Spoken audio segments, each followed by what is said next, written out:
हाँ जी गाइस। तो क्या हाल है यार आप सबके। होपफुली आप सब अच्छे होंगे और उतनी ही अच्छी आपकी प्रिपरेशन भी चल रही होगी।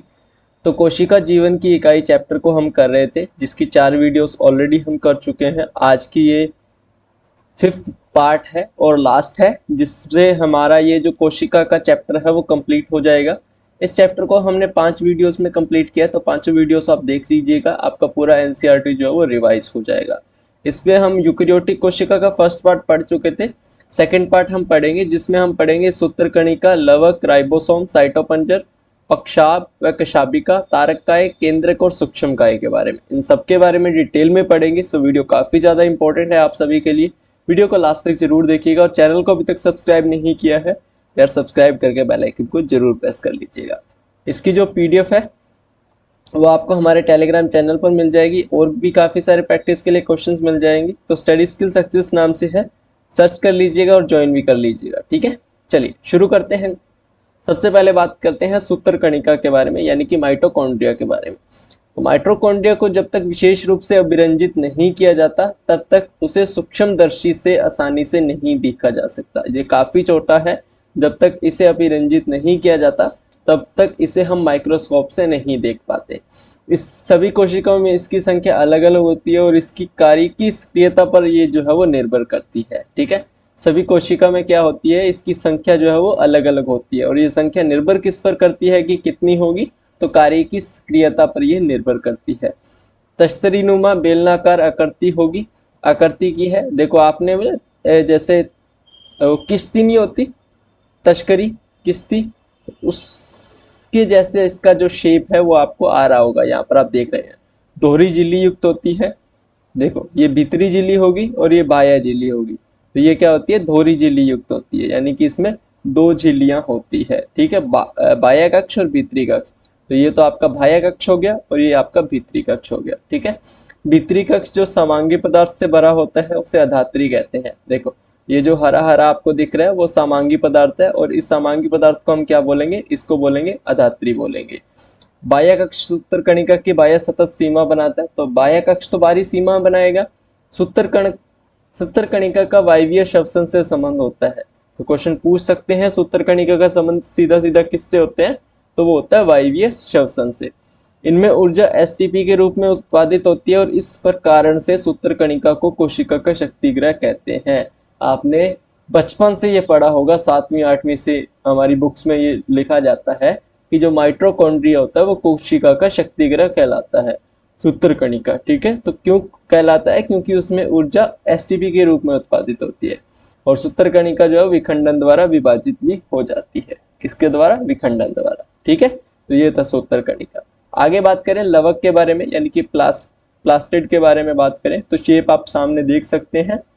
ये इसका अनुभागीय दृश्य है। सभी पादप कोशिकाओं और कुछ प्रोटोजोआ जैसे कि युग्लिना में ये पाए जाते हैं। ठीक है, सभी पादप कोशिकाओं में पाए जाते हैं और युग्लिना में भी पाए जाते हैं। कुछ प्रोटोजोआ जैसे युग्लिना में भी पाए जाते हैं। इसमें विशिष्ट प्रकार के वर्णक मिलने के कारण पौधे भिन्न भिन्न रंग के दिखाई पड़ते हैं। देखो लवक जो होता है ना, इसमें काफी अलग अलग प्रकार के वर्णक मिलते हैं, और इसी वर्णक के कारण पौधे जो है वो हमें अलग अलग रंग के दिखाई पड़ते हैं, जैसे कि ब्राउन हो गया, येलो हो गया, पिंक हो गया, ग्रीन हो गया, इसी प्रकार से। ठीक है, लवक कई तरह के होते हैं, जैसे कि हरित लवक, वर्णी लवक, अवर्णी लवक। एक एक के बारे में पढ़ते हैं। तो हरित लवकों में पर्ण हरित वर्णक होता है और कैरोटाइन वर्णक मिलते हैं।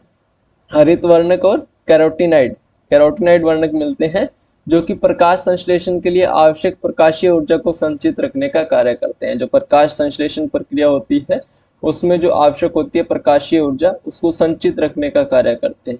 कौन, जो हरित लवकों में पर्ण हरित वर्णक और कैरोटीनाइड वर्णक मिलते हैं वो। ठीक है,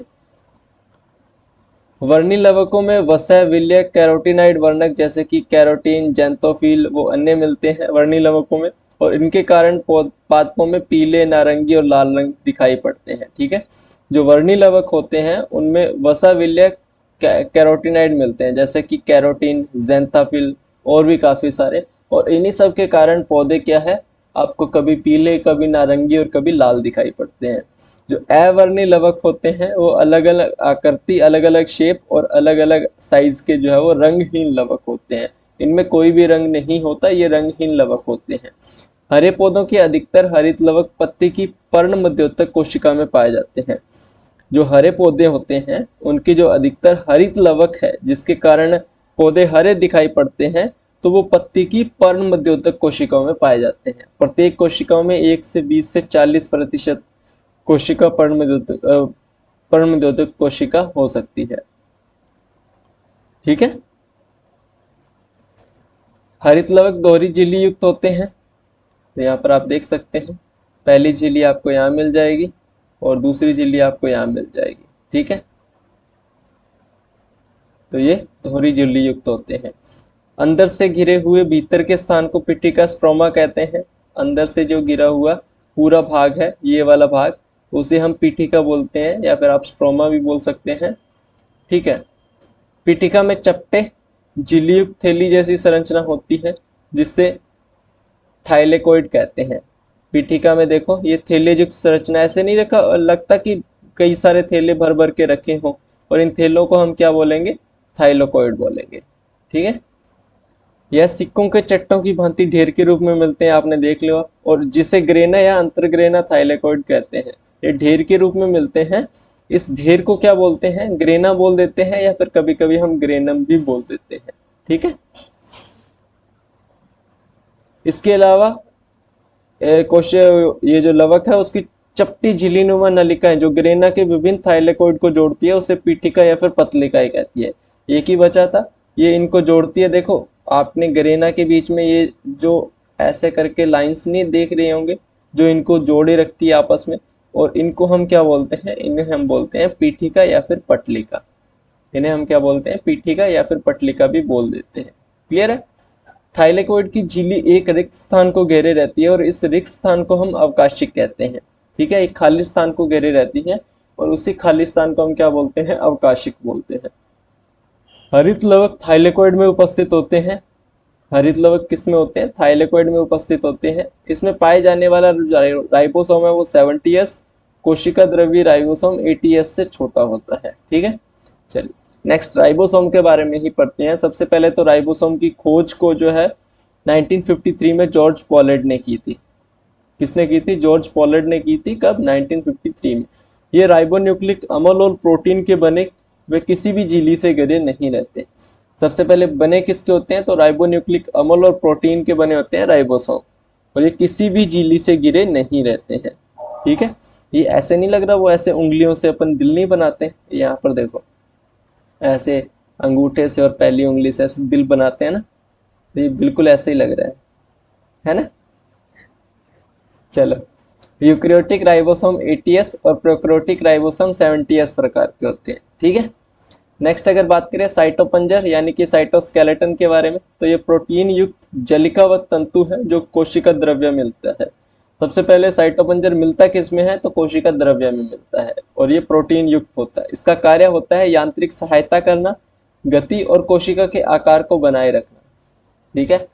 साइटोपंजर क्या करता है? यांत्रिक सहायता करता है, और कोशिका की जो गति होती है और कोशिका का जो आकार होता है उसको बनाए रखने में ये सहायता करता है साइटोपंजर। नेक्स्ट पक्षमाभ व कशाभिका यानी कि सीलिया और फ्लैजिला। पक्षमाभ की अगर बात की जाए तो एक छोटी संरचना है, चप्पू की तरह कार्य करती है, जो कोशिका को या उसके चारों तरफ मिलने वाले द्रव्य की गति में सहायक होती है। ठीक है। पक्षमाभ एक छोटी सी चप्पू की तरह संरचना है। देखो, आप ये मान सकते हैं कि जो पक्षमाभ है वो एक चप्पू है। चप्पू से क्या होगा? चप्पू जैसी संरचना होगी। चप्पू नाव को क्या करता है? गति देता है। नाव को गति ही तो देता है, तो ये भी कोशिका के चारों तरफ मिलता है, वो भी नाव के चारों तरफ ही मिलता है। आपने देखा होगा, एक इधर एक इधर, तो ये भी कोशिका के चारों तरफ मिलता है, जो कोशिका का जो द्रव्य होता है उसकी गति में सहायक होता है। देखो, ये समंदर थोड़ा ठीक नहीं है, ये नाव हो गई और ये चप्पू हो गई। चप्पू किस में होता है? चारों तरफ, और चारों तरफ पानी में होता है। तो ये भी क्या हुआ? पक्षमाभ भी क्या होता है? ऐसा ही है। मान लीजिए कोशिका एक समंदर है, ये पक्षमाभ है, ये चप्पू जो है ये पक्षमाभ है। ये क्या होता है? कोशिका के चारों तरफ मिलता है, और चारों तरफ मिलने वाले जो द्रव्य है, जो लिक्विड है, उसकी गति में सहायता करता है। तो एक चप्पू की तरह इसको आप याद रख सकते हैं। कशाभिका जो है वो लंबी और कोशिका की गति में सहायक होती है। कशाभिका भी लंबी होती है और कोशिका की गति में जो है वो सहायक होती है। दोनों जीव द्रव्य जो है वो झिल्ली से ढके होते हैं और इनके कोर को अक्षसूत्र कहते हैं।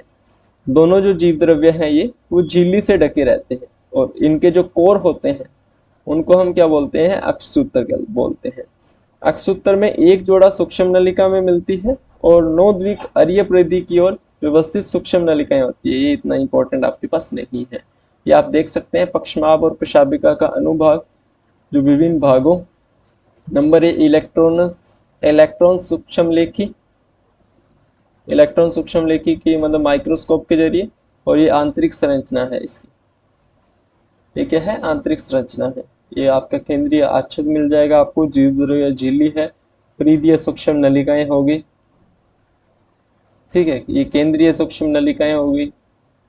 इसकी परिधि के अंदर है तो परिधीय सूक्ष्म नलिकाएं, ये इसके केंद्र के अंदर है तो ये केंद्रीय सूक्ष्म नलिकाएं होगी। ठीक है, नेक्स्ट, अक्षसूत्र की इस व्यवस्था को हम 9+2 प्रणाली कहते हैं। किस व्यवस्था को, ये वाली जो व्यवस्था है, एक जोड़ा सूक्ष्म नलिकाएं मिलती है और 9 द्विक अरीय परिधि की ओर व्यवस्थित सूक्ष्म नलिकाएं होती है। तो 9+2, एक जोड़ा मतलब 2, तो 9+2, और इस 9+2 प्रणाली को अक्षसूत्र इस व्यवस्था को 9+2 प्रणाली कहते हैं। तारककाय और तारक केंद्र एक अंगक जो दो बेलनाकार संरचना से मिलकर बनता है उसे हम क्या बोलते हैं, तारककाय। इसका अगर जो भीतरी भाग है वो प्रोटीन का बना होता है और इस प्रोटीन के भाग को हम धुरी कहते हैं। ये इतना ही इंपॉर्टेंट है, बाकी आपके लिए ज़्यादा इसमें इंपॉर्टेंट नहीं था तो मैंने इतना ही इसमें ऐड किया है। ठीक है, नेक्स्ट, केंद्रक सबसे इंपॉर्टेंट। खोज की थी रॉबर्ट ब्राउन ने 1831 में। दिखता कुछ ऐसा है अपना केंद्रक। बाद में फ्लेमिंग ने केंद्रक में मिलने वाले जो पदार्थ है जो क्षारीय रंग से रंजित हो जाते हैं उसे क्रोमोटिन नाम दिया। ठीक है, तो रॉबर्ट ब्राउन ने केंद्रक की खोज की थी 1831 में और फ्लेमिंग ने जो है वो क्रोमोटिन नाम दिया था केंद्रक में जो पदार्थ मिलता है उसको। अंतरकाल अवस्था केंद्र यानी कि कोशिका केंद्रक जिसका विभाजन नहीं हो रहा हो उसे हम सबसे पहले क्या बोलेंगे, अंतरकाल अवस्था केंद्रक। किसे बोलेंगे, कोशिका केंद्रक जिसका विभाजन नहीं हो रहा हो, अत्यधिक फैली हुई और विस्तृत केंद्रकीय प्रोटीन तंतु की बनी होती है। कौन, अंतरकाल अवस्था केंद्र, जिसे हम क्या बोलते हैं, क्रोमोटिन बोलते हैं। तो क्रोमोटिन इन्होंने नाम तो दे दिया लेकिन क्रोमोटिन होता क्या है, तो क्रोमोटिन ये होता है। ठीक है, केंद्रक आवरण दो समानांतर झिल्ली से बना होता है और इनके बीच 10 से 50 नैनोमीटर का एक रिक्त स्थान पाया जाता है, खाली स्थान पाया जाता है, और इस खाली स्थान को हम परिकेंद्रिकी अवकाश कहते हैं। याद रखिएगा, जो केंद्रक आवरण है, केंद्रक का जो पूरा आवरण है वो दो समानांतर झिल्ली से बना होता है। ठीक है, दो झिल्लियां होती है और इन दोनों झिल्ली के बीच का जो गैप होता है वो 10 से 50 नैनोमीटर का होता है और इस 10 से 50 नैनोमीटर के गैप को परिकेंद्रिकीय अवकाश कहते हैं। ये जो आवरण है वो केंद्रक में मिलने वाले द्रव्य और कोशिका द्रव्य के बीच अवरोध का काम करता है। केंद्रिका झिल्ली रहित वह संरचना होती है जिसका द्रव्य केंद्रक से सतत संपर्क में रहता है। ठीक है, ये झिल्ली रहित होती है और इसका कोशिका द्रव्य जो है वो केंद्रक के संपर्क में रहता है। ठीक है, क्रोमोटिन में अगर बात की जाए तो क्रोमोटिन में डीएनए और कुछ क्षारीय प्रोटीन मिलते हैं जिसे हिस्टोन कहते हैं। ठीक है, क्रोमोटिन जो है मैं पढ़ा चुका हूँ क्रोमोटिन क्या होता है, फ्लेमिंग ने जिसका नाम दिया था। उसमें डीएनए और कुछ क्षारीय प्रोटीन मिलते हैं जिसे हम क्या बोलते हैं, हिस्टोन बोलते हैं। मनुष्य की एक कोशिका में लगभग 2 मीटर लंबा डीएनए सूत्र जिसमें 46 गुणसूत्र 23 जोड़ों में बिखरा रहता है। गुणसूत्र सिर्फ विभाजक कोशिकाओं में दिखाई पड़ते हैं और सभी गुणसूत्र में एक प्राथमिक संकीर्णन मिलता है जिसे हम गुणसूत्र बिंदु भी कहते हैं। इस पर बिंब के आकार की संरचना मिलती है जिसे काइनेटोकोर कहते हैं। ठीक है, ये बिंब के आकार की यहाँ पर आपको संरचना मिलेगी और इसे हम क्या बोलते हैं, काइनेटोकोर कहते हैं। क्लियर है, नेक्स्ट, गुणसूत्र बिंदु की स्थिति के आधार पर गुणसूत्रों को 4 प्रकारों में विभाजित किया जाता है। मध्य केंद्री, ये 4 प्रकार आप देख सकते हैं। उपमध्य केंद्री, अगर बिंदु और अंत केंद्री। ठीक है, ये 4 प्रकार में आपको ये गुणसूत्र बिंदु मिलते हैं। नेक्स्ट और लास्ट, सूक्ष्मकाय। बहुत सारी झिल्ली जो है वो आवृत सूक्ष्म थैलियों जिसमें विभिन्न प्रकार के एंजाइम मिलते हैं, ये पौधे और जंतु कोशिकाओं में पाई जाती है। ठीक है, सूक्ष्मकाय क्या होता है, बहुत सारी झिल्लियां जो आवृत सूक्ष्म थैलियों जिसमें विभिन्न प्रकार के एंजाइम मिलते हैं जैसी होती हैं और ये पौधे और जंतु कोशिका में पाई जाती है। तो ये रहा यार आज का टॉपिक और इसी टॉपिक के साथ हमारा जो कोशिका का चैप्टर है वो चैप्टर जो है वो समाप्त हो चुका है। अब नेक्स्ट जो चैप्टर करेंगे उसके बारे में जानकारी आपको दे दी जाएगी, उसके लिए आप टेलीग्राम ज्वाइन कर लीजिएगा। नेक्स्ट वीडियो हम मंडे को ही करेंगे, क्योंकि मैंने आपको बताया था कि आपको जो वीडियो है वो मंडे टू फ्राइडे ही मिलने वाली है। ठीक है, चलिए, अच्छा लगा तो वीडियो को लाइक और चैनल को सब्सक्राइब जरूर कर लीजिएगा। बाकी मिलते हैं यार नेक्स्ट वीडियो में, तब तक के लिए good luck and have a nice day.